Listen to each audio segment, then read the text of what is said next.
What's up, you guys? It's Bliss with Bree, and we are back with another video. Today, we are talking about the catastrophe of the Real Housewives of Potomac franchise. You guys, make sure that you like and subscribe, and let's get into the things. Don't forget about my Cash App right here. This is a way to support the channel, but liking and subscribing is a free way to do so as well. So let's talk about the last episode of the Real Housewives of Potomac. And I want to say this.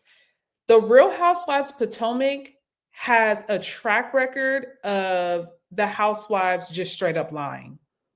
Just straight up lying. And I'm not going to say just for this season, last season as well. Last season it was Robin, and we saw her get a couple of consequences, i.e., getting fired from the show because of her lies. The Real Housewives started of us being able to get into the lives of women that were fabulous, doing the things, socialites, wives, things like that. Now it's just become a messy ass show, which we love. Okay. We love the mess, but I don't like getting into people lying ass storylines. Okay. So the storyline that's irritating me, and let me say this, let me start with this. I'm not going to get into Karen too much until after the reunion, but Karen lied, but I would understand why she's lying because she's in the middle of a court case. Bitch, I'd be lying too. You bitches would get nothing from me.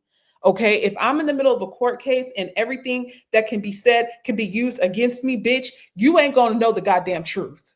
All right. So I understand why Karen is lying, right? But on the flip side, I feel like there's two people playing in our face this season. There's Stacy when it comes to this boyfriend and TJ and the divorce and things like that. In the divorce part, I think she's being honest. But when it comes to TJ, girl, we know you're not dating that man. And then there's Mia.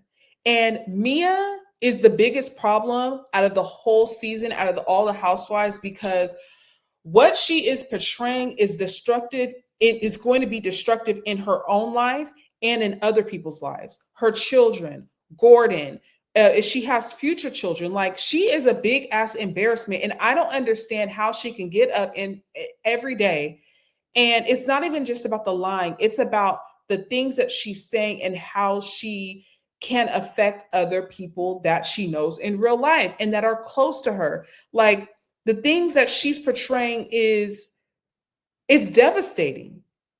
Lying about the fact that you don't know who your children's father is, when you know exactly who your children's father is sick. It's giving something's not right up here.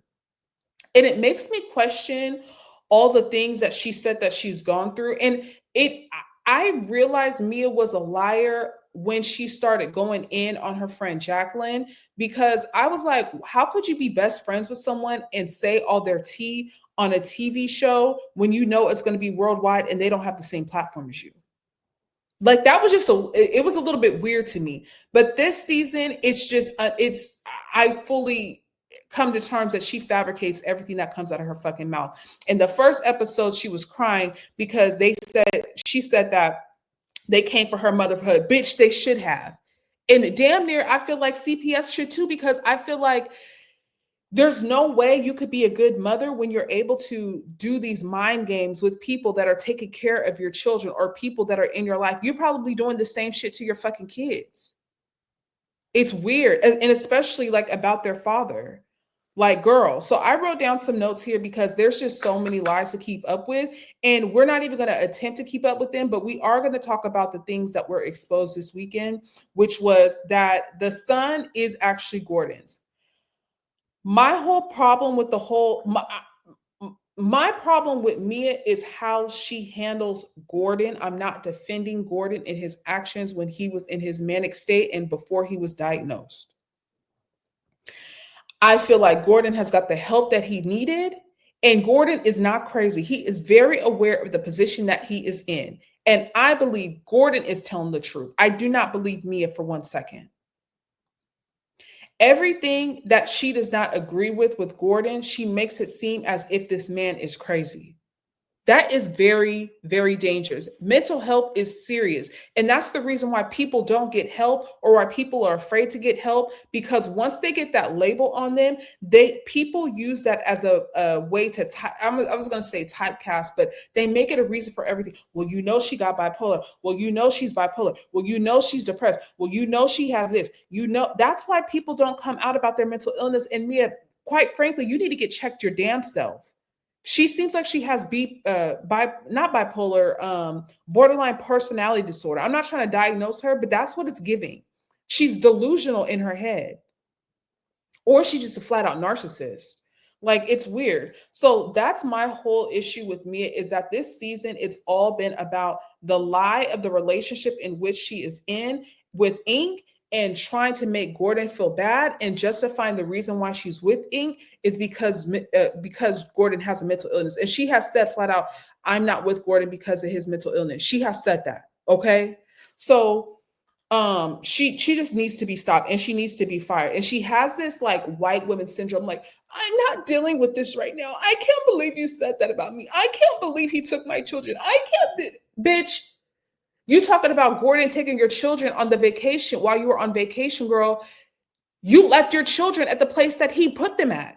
So it wasn't like he did something crazy or manic. He put your children in a safe aspect because he didn't want them to be around your ex-boyfriend, or I don't even know if they're together or not. He did not want his children to be around the man by himself who you had an affair with. That seems pretty logical to me.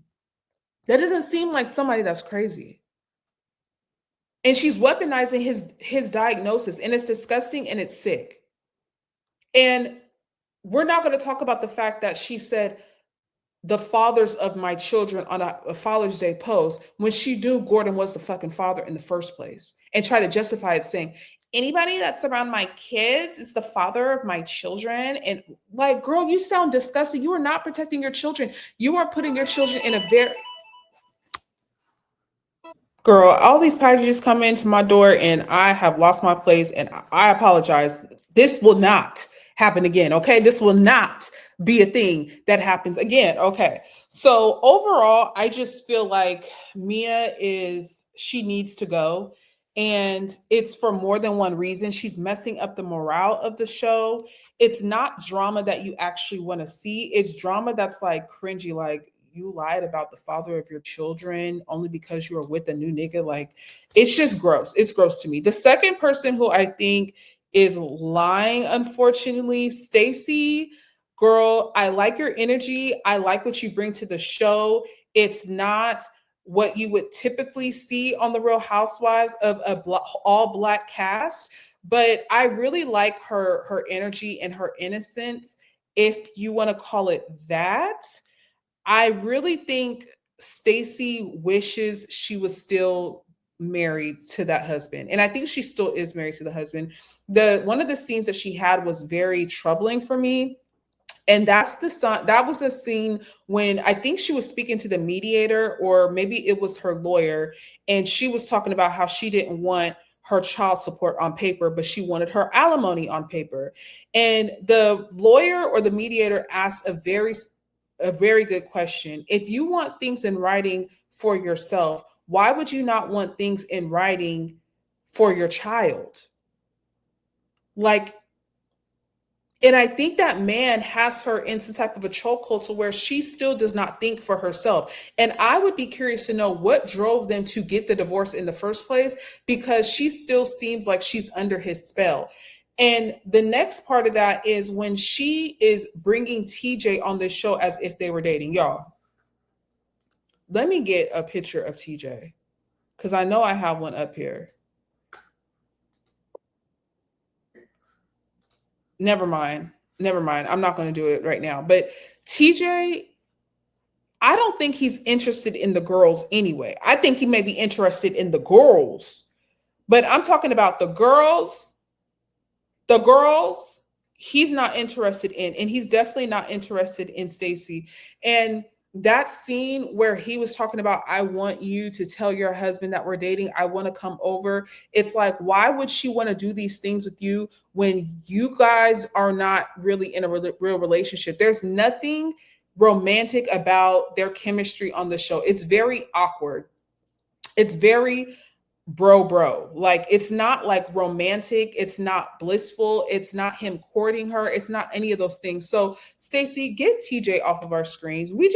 I think for me, I'm at a point where I'm tired of just being lied to on these shows. I want to have some real drama or get to know these ladies on a real basis, not something surface, not them just trying to do things so that they can stay on the show. I think the only one that's keeping it real right now is the I forget her name, but she has the business, and they showed the girls, they showed Giselle and someone else going into her business, and she wants to get engaged.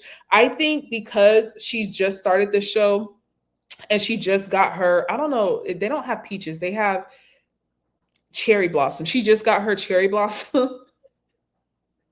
I think she's at a point to where she's just trying to be authentic, and she's spilling too much of her tea, because the girls, one thing the girls know how to do is throw your tea back in your face whenever they are in a pickle. And I think her being vulnerable and sharing how she wants to be married, and her husband's or her future husband kind of issues with the show and with the girls and things like that. I think she's in a controlling situation as well. But I think that it's not being valued because everything is just focused on the lies that the girls are carrying on. So that's it for the Real Housewives. We are going to do some more recaps of Love and Hip Hop Atlanta, Love and Hip Hop Miami, and the Real Housewives at Atlanta when the girls get back on. You guys make sure that you subscribe and like the channel or like this video, and send a little something to my YouTube or to my Cash App. Bye.